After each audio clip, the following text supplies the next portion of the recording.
doing the homeschool mum tag. I was tagged by Seda from The Precious Years, and I was tagged by Sarah Javid, so I'll leave links to their videos in the description box below. Basically what this is 10 questions that a whole bunch of us are answering about homeschooling. So the first question is, were you homeschooled? No, I was not homeschooled. I don't think I even knew what homeschooling was until maybe I was at university. Maybe I was 18 or 19, and I met other homeschooling people in our sort of religious community. But before that, I didn't even know that was a thing. I think, you know, when I was growing up, I didn't meet anyone who was homeschooled. I didn't know anybody's parents who were homeschooling their kids.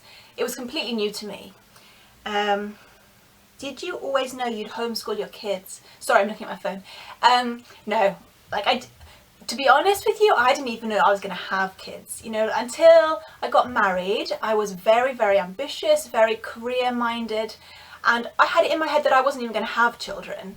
And subhanAllah, I don't know what happened when I got married, hormones or something, but something completely changed, and now I am so maternal. And if I could have, you know, a house full of kids, if I could have 10 kids, I would have 10 kids. It's just funny how things can completely change and just like that. But yeah, no. So obviously I never thought I was going to have kids, so I never thought I was going to homeschool. And I didn't even know it existed until I was about 18 years old. What are your 3 favourite books in your homeschool library? Okay, so I tried to film this video yesterday and it was a complete disaster because the camera kept cutting off and the memory card got full. So I came prepared today. I thought I'll reshoot it and I'll come prepared today with the actual books.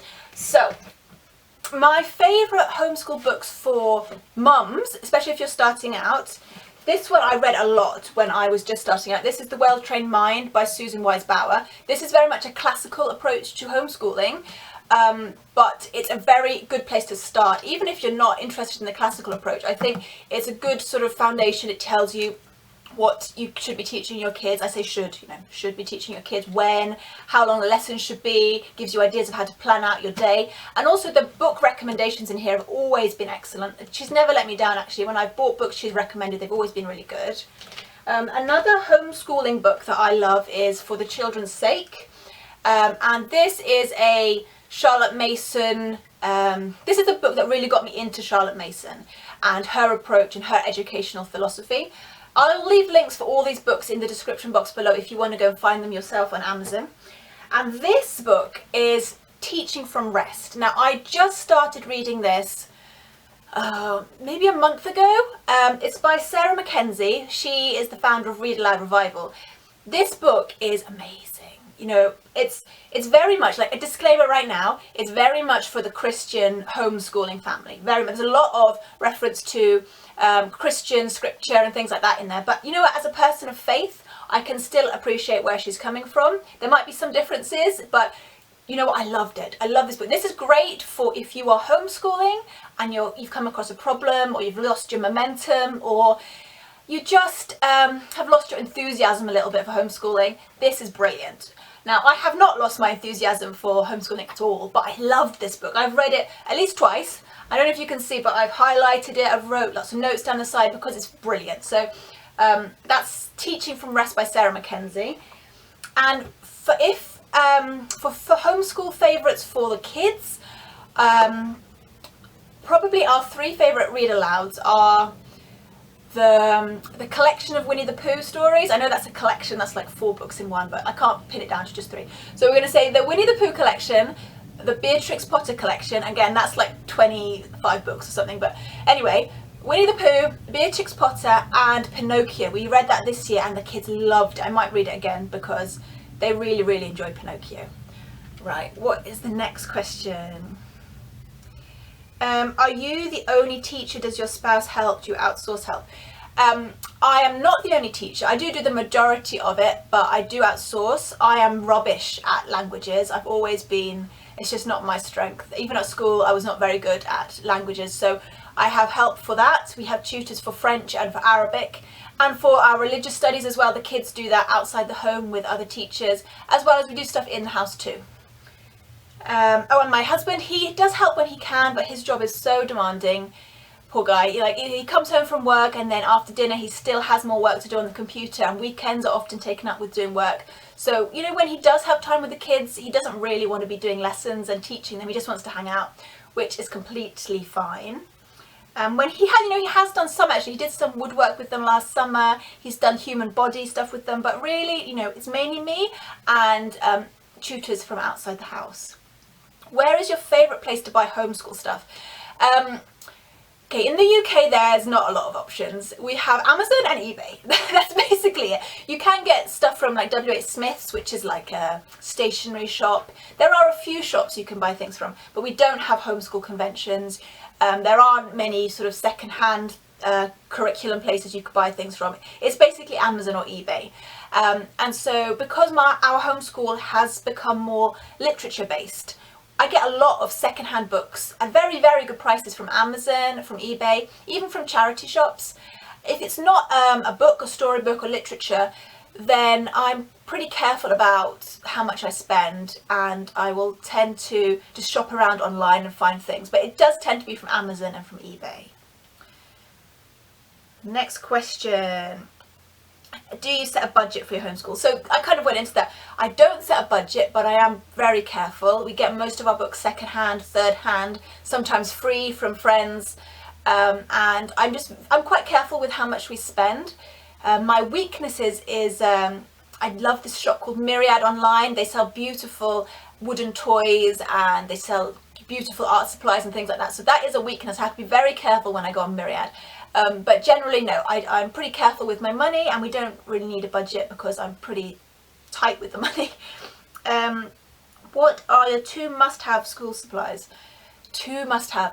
Okay, it's going to sound really stupid, but my must-have in our home is a lot of paper. So we buy, those packs of printer paper. We just buy that from Asda or from whichever supermarket. So plain printer paper and pencils. That's it. Like, I've really simplified the way we homeschool, and seriously now all that we really need are the books that we have in our home already, plenty of paper and pencils, and yeah, that's it. It's not very complicated. Although saying that, we would struggle if we didn't have an internet connection, because like I said, I get most of my school supplies from the internet. So okay, pencils, paper and an internet connection. I know 3 is cheating, but there you go. What is your favourite and your least favourite subject to teach? So I've already said that my least favourite is languages. I'm rubbish at languages, that's why we have tutors for that. My favourite subject is really hard. I like teaching English and literature and poetry. I really like history. I love science, even like maths. I would say that I really like, at the moment, teaching history, because we're doing ancient history, and that is my absolute favourite thing. Even as a kid, I loved ancient history. So this year, history is my favourite, but I kind of like it all. Are you involved in any homeschool co-ops or groups? So I'm not part of a co-op, but there is a group of us who are sort of similar-minded, and we share the cost of tutors, and we do social things together. And also in my city there are a lot of homeschooling events that go on, so sort of larger events and social things that go on. So we are part of groups, but I don't have any experience with a co-op where I would have to sort of take responsibility for teaching. Where's it gone? Okay, and the last question, what is your approach? Charlotte Mason, eclectic or classical? So if you hadn't already guessed, my approach is it's kind of Charlotte Mason. The more I learn about the Charlotte Mason approach, the more I am inclined towards it. But we're not definitely a Charlotte Mason homeschool. We are, I would say, more and more going that way and going in that direction, especially as we're incorporating more literature and living books and that kind of thing. But, at the moment we just kind of pick and choose what works for our family, and I kind of appreciate everybody's different approach and all of them, the way they work. And I think I've spent so many years in the education system that it would be naive for me to say that that didn't have an influence on the way that we homeschool. I'm sure that it does. But I think the more years that I go through this process and the more I learn about the other approaches, the less of a hold that has on me, if that makes sense.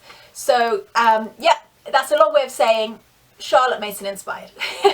So thank you, Seda, and thank you for Sarah for tagging me to do this video. It was really fun, and please check out their videos and their responses, and I will leave, well, I'll try and find the link for the playlist for all the other ladies who have done this tag as well, so you can watch that.